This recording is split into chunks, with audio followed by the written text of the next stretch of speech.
অধ্যক্ষ মহোদয়, আজি ব্যক্তিগতকৰণৰ সমৰ্থন কৰিবলৈ গৈ মোৰ সন্মানীয় চৰকাৰী পক্ষৰ দলজনে কৈ থৈ গ'ল যে ব্যক্তিগত খণ্ড সেইকাৰণে ভাল কাৰণ তাত এজন মাত্ৰ ব্যক্তিৰ হাতত সকলো শাসনৰ ভাৰ অৰ্পণ কৰি দিয়া হয়। কিন্তু সেই শাসকজন যদি হাংগেৰীৰ কৰ্তৃত্বশীল শাসক ভিক্টৰ অৰবানৰ দৰে হয়, যদি সেই শাসকজন চিলিৰ কৰ্তৃত্বশীল শাসক অগেষ্ট পিনোচেটৰ দৰে হয়, তেন্তে অধ্যক্ষ মহোদয় ক্ষমা কৰিব, তেনেকুৱা শাসকৰ পৰা অৰ্থনৈতিক উন্নয়ন আমি কামনা কৰিব নোৱাৰোঁ আৰু সেইকাৰণে বিৰোধিতা কৰিছোঁ উত্থাপন কৰা বিধেয়কখন। অধ্যক্ষ মহোদয়, এইখন পৃথিৱীলৈ ব্যক্তিগতকৰণ আৰু উদাৰীকৰণ নীতিৰ জৰিয়তে পুঁজিবাদক সমৰ্থন কৰা দেশ হিচাপে আমেৰিকা যুক্তৰাষ্ট্ৰৰ নাম উল্লেখযোগ্য। কিন্তু সেইখন আমেৰিকা যুক্তৰাষ্ট্ৰত 2022 চনৰ জানুৱাৰী মাহৰ পৰা জুলাই মাহলৈকে মুঠ ঘৰুৱা উৎপাদনৰ হাৰ আছিল ঋণাত্মক, অৰ্থাৎ বিয়োগ 1.6 আৰু বিয়োগ 0.6। অধ্যক্ষ মহোদয়, এইখন পৃথিৱীৰ ব্যক্তিগতকৰণৰ অন্য এখন সাৰ্বভৌমিক হৈছে যুক্ত গণৰাজ্য, কিন্তু সেইখন যুক্তৰাজ্যলৈ ৰাছিয়াই ইউক্ৰেইনৰ যুদ্ধত ৰাছিয়া সমৰ্থন নকৰাৰ কাৰণে যুক্ত গণৰাজ্যলৈ ৰাছিয়াৰ পৰা ইন্ধন প্ৰেৰণ কৰা নৰ্দাৰ্ণ গেছ পাইপলাইন বৰ্তমান সময়ত বন্ধ কৰি দিয়াৰ কাৰণেই সেইখন ব্যক্তিগতকৰণৰ সাৰ্বভৌমিক যুক্ত গণৰাজ্যত ইন্ধনৰ মূল্য 84% বৃদ্ধি হৈছে। মূল্য বৃদ্ধিৰ হাৰ হৈছে 9.9%। অধ্যক্ষ মহোদয়, 1 পাউণ্ডৰ মূল্য 1 আমেৰিকান ডলাৰৰ বিপৰীতে 24% নিম্নগামী হৈছে। আমাৰ ওচৰ চুবুৰীয়া ৰাষ্ট্ৰ চীন দেশে 1960 আৰু 70 দশকতেই এই ব্যক্তিগতকৰণৰ নীতিক স্বাগতম জনাই আনিছিল, কিন্তু বৰ্তমান সময়ত কৰোনা মহামাৰী আৰু সম্পত্তিজনিত ব্যৱসায় বিফলতাৰ কাৰণে চীন দেশতো অৰ্থনৈতিক মন্দাৱস্থাৰ সৃষ্টি হৈছে। ব্যক্তিগতকৰণৰ বিফলতাৰ ইমানবিলাক উদাহৰণ আমাৰ চকুৰ সন্মুখত ৰাখি চৰকাৰী পক্ষই দেখুওৱা ব্যক্তিগতকৰণৰ জৰিয়তে ভাৰতবৰ্ষৰ অৰ্থনৈতিক ত্বৰান্বিত কৰাৰ সপোনটো আমি সঠিক হ'ব নোৱাৰোঁ আৰু সেইকাৰণে স্পষ্টভাৱে বিৰোধিতা কৰিছোঁ উত্থাপন কৰা বিধেয়কখন।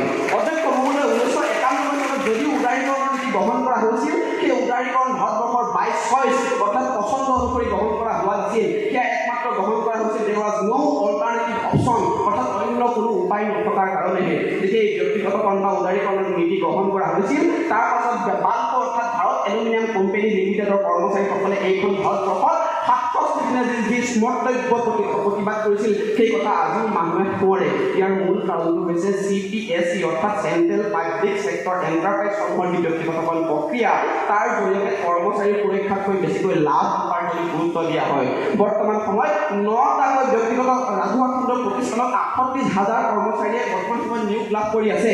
ভাৰতৰ সংৰক্ষণৰ নীতিমতে তাৰ 50% অৰ্থাৎ 19,000 পিছপৰা শ্ৰেণীৰ মানুহে তাত সংৰক্ষণৰ জৰিয়তে চাকৰি কৰি আছে। যিহেতু ব্যক্তিগতকৰণে কোনো ধৰণৰ সংৰক্ষণৰ নীতি পোষকতাই নকৰে, তেনে এই পিছপৰা শ্ৰেণীৰ মানুহখিনিৰ চাকৰি আৰু ভৱিষ্যত জীৱনক লৈ চৰকাৰী পক্ষৰ বক্তাসকলে হেতালি খেলিছে আৰু সেইকাৰণে অধ্যক্ষ মহোদয় স্পষ্টভাৱে বিৰোধিতা কৰিছোঁ উত্থাপন কৰা বিধেয়কখন। অধ্যক্ষ মহোদয়, ৰাজহুৱা খণ্ডৰ ব্যক্তিগতকৰণৰ মূল সমস্যাটো হৈছে যে ৰাজহুৱা খণ্ডৰ প্ৰতিষ্ঠানসমূহৰ ভেলুৱেশ্যন অৰ্থাৎ মূল্য নিৰ্ধাৰণ কৰাৰ সমস্যা, তথ্যৰ ব্যৱধান, পৰ্যাপ্ত পৰিমাণৰ তথ্যৰ অভাৱ অথবা একেধৰণৰ ৰিলেটিভ প্ৰাইচ অৰ্থাৎ আপেক্ষিক মূল্য নিৰ্ধাৰণৰ কাৰণে একেধৰণৰ প্ৰতিষ্ঠানৰ অভাৱ হোৱাৰ কাৰণে বৰ্তমান সময়ত এটা ৰাজহুৱা প্ৰতিষ্ঠানৰ ব্যক্তিগতকৰণ লাভ উপাৰ্জন কৰাৰ কাৰণে কৰা হয় যদিও তাৰ পৰা লাভ কৰা সেই লাভখিনি যুক্তিসংগত আৰু প্ৰাসংগিক হৈছেনে নাই সেই কথা আজি চৰকাৰী পক্ষৰ বক্তাসকলে জনাৰ কোনো উপায় নাই। তেন্তে আজি ব্যক্তিগতকৰণৰ জৰিয়তে ভাৰতৰ অৰ্থনৈতিক বিকাশ ত্বৰান্বিত কৰোঁ বুলি তেওঁলোকে কেনেকৈ কৈ থৈ গ'ল সেই কথা তেওঁলোকে স্পষ্ট কৰি যোৱাটো প্ৰয়োজন আছিল।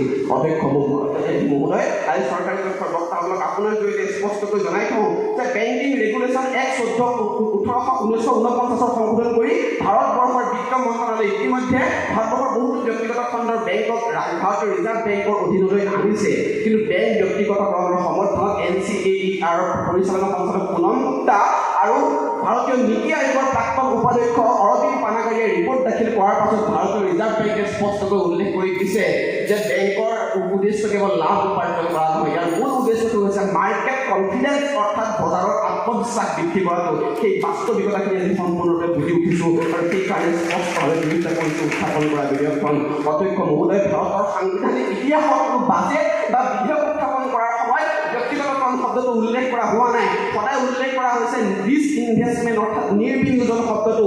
তেন্তে সেই সম্পূৰ্ণ সাংবিধানিক ইতিহাসখিনি সম্পূৰ্ণৰূপে নস্যাৎ কৰি আজি উত্থাপন কৰা বিধেয়কখনত চৰকাৰী পক্ষৰ বক্তাসকলে যেতিয়া এই ব্যক্তিগতকৰণ শব্দটো উল্লেখ কৰিলে তেতিয়া অধ্যক্ষ মহোদয় স্পষ্টভাৱে বিৰোধিতা কৰিলোঁ উত্থাপন কৰা বিধেয়কখন। মই আপোনাৰ জৰিয়তে চৰকাৰী পক্ষৰ বক্তাসকলক আমাৰ জৰিয়তে একমত হ'বলৈ অনুৰোধ জনাইছোঁ, কাৰণ যদি আমি আদাম স্মিথ পঢ়িছোঁ, আমি জন ষ্টুৱাৰ্ট মিলকো পঢ়িছোঁ আৰু হাজোৰ সেইজন প্ৰসিদ্ধ কণ্ঠশিল্পী নগেন বৰ্মনদেৱে কোৱা সেই গীতটোত লিখাৰ দৰে আমিও শুনিছোঁ যে আজি এটা দাম বোলো কালি এটা দাম, বজাৰত লাগিল কিহৰ ধুম দাম, আঠিয়া কল এটাৰ হাতীৰ সমান দাম।